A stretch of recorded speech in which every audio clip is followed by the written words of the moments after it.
Hey guys, I'm Soggy FPS and today I'm going to show you how Brava counters everyone.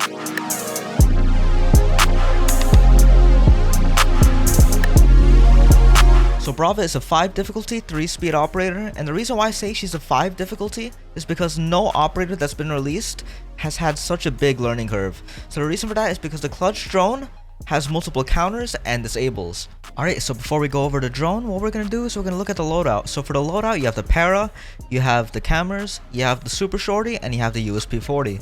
So the majority of players are going to run the para as opposed to the huge gun right over here, the 69 damage, very nice. So the para with extended barrel does 54 damage, so everyone's going to be like 2-3 shot, but you only have 650 fire rate. Also on a para, you have the option to use a 1.5, and a 1.5 is the most popular sight in the game, so you're not going to have any trouble if this is your preferred sight. As for your secondaries, you have the option to use the Super Shorty or the USP 40. Most people are going to run the Super Shorty just because, you know, you have the option to destroy hatches with it very easily, any vertical destruction that you want to do. For your gadgets, you have the Smoke Grenade and the Claymore. Alright, so this right here is a clutch drone. So this is Brava's Gadget, and Brava's Gadget is capable of doing more than just destroy gadgets. It can hack electronic devices, that way the attackers can use it to their own benefit. So Brava has 2 clutch drones, and each one only has 3 uses. If you miss, it doesn't get used as a hack, but if you actually do manage to hack or disable something, it does count as a use. When you do use your clutch drone charge, what you can do is you can walk away. You don't really need to like look at it as long as you don't fall out of range in the middle of the hack. But not everything gets hacked though. Nitros, Kate Claws, Bandit Wire, Kona stations, they literally just implode. Nitros don't do like a lethal explosion, they just implode, and Kate Claws, they just also implode. And as you can see, now we have access to using the bulletproof or the default cam. I wouldn't recommend using the default cam, it's kind of a waste. But if you do get a bulletproof, you can use the EMP ability so you can destroy other gadgets that are in sight. Or what you can do is you can actually hack the ADS. If you do hack something with a clutch drone, it's going to have a slight little glow that's going to tell the attackers that this is indeed their gadget and not the enemy's. But the defenders can see the glow as well, so they'll know to shoot it or get rid of it.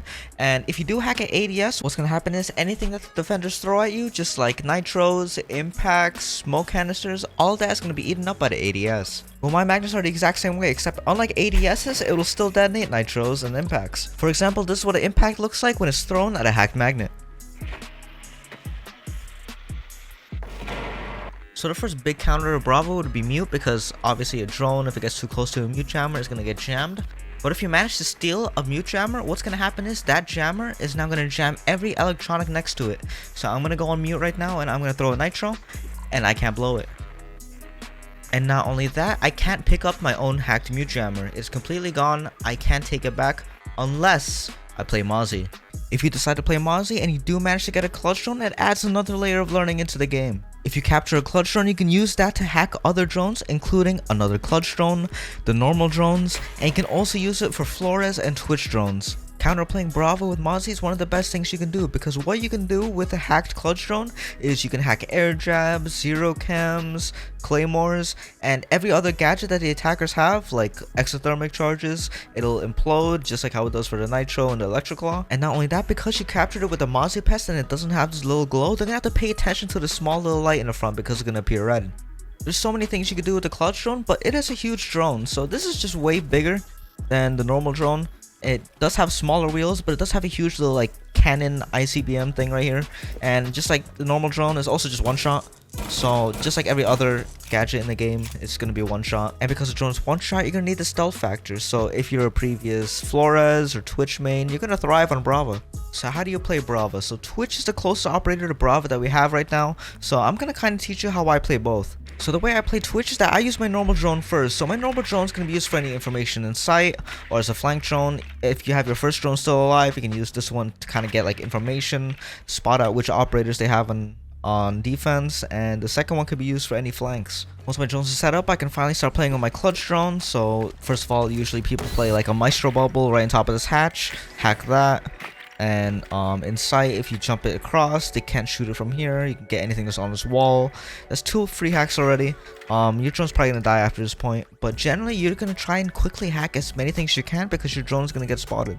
Other than ADS they can't instantly shoot, I would prioritize going for the Maestro Bubbles, the Yokai drones, Malusi Banshees, and Capcans. So the thing about a Maestro Bubble is that the only way to kill it is with a Nitro or an Impact, because anyone that's dead can spectate it and they just move upwards so it can't get meleeed. So the bubble self is free information for anyone that's dead, but if you're Brava herself, what you can do is you can use the actual cannon. And the best thing about Brava is that the more creative the enemy team is, the more that it backfires on them. This cam right here looks literally towards like the all of AV. Yokai drones are the same thing. People aren't just gonna look up, they're gonna get caught off guard, and if you actually hit them with the yokai cannon, what's gonna happen is they're gonna think that the echo is throwing. Banshees are also very annoying to deal with, so I'm gonna just use all 3 of my charges on all the Banshees. And of course, it's going to slow down any defenders, which is going to annoy them as well. And personally, I've been insta-banning Capcan for the past 2 seasons, so if there is a Capcan on the board, that is one more opportunity for you to get a kill as an attacker using the clutch drone. So Brava can do many things, but is she a viable operator? In my opinion, Brava is a better Twitch with a lot of potential because you can create more obstacles for the defense depending on what you hack. Just because Brava is a 3-speed doesn't mean that she should be an entry.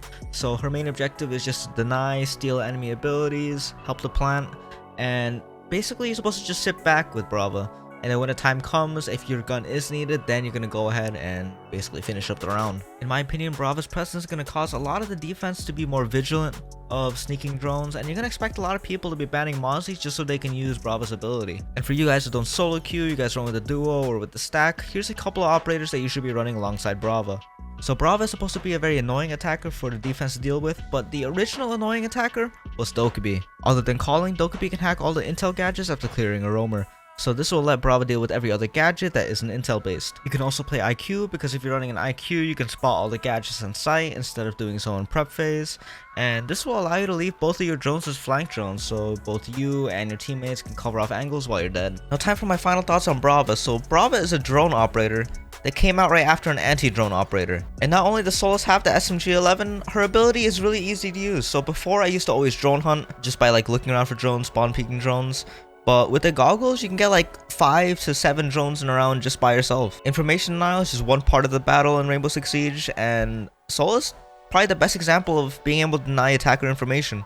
In my opinion, Solus should have came after Brava if Brava was already planned, because Solus just changed the game that much, and because of that, Brava won't really be in that strong of a spot this season. So Brava could be really strong, or it could be really underutilized, and if she's underutilized, it's probably because of the limited range on her drone, because you have to be fairly close to be able to hack something. But if it was kind of like Twitch, where the range was unlimited, a lot of people will probably be playing her more often, especially because she's a very exciting operator in concept. We won't really know until next season, so I did miss a lot of interactions, just like Aruni and Brava. So A Littleton actually has a really good video on all the interactions. He already tested them in test servers, so go check it out. I'll have the guys put that video into the description. A Littleton's a fellow Elevate creator, please drop him a follow. And as for me, I will be streaming a lot of Brava on Twitch, and if you don't know me already, I am Soggy FPS on all platforms at the best fits at SI, and I've been growing so much as a creator since I was picked up by Elevate, so thank you guys so much for watching. Goodbye.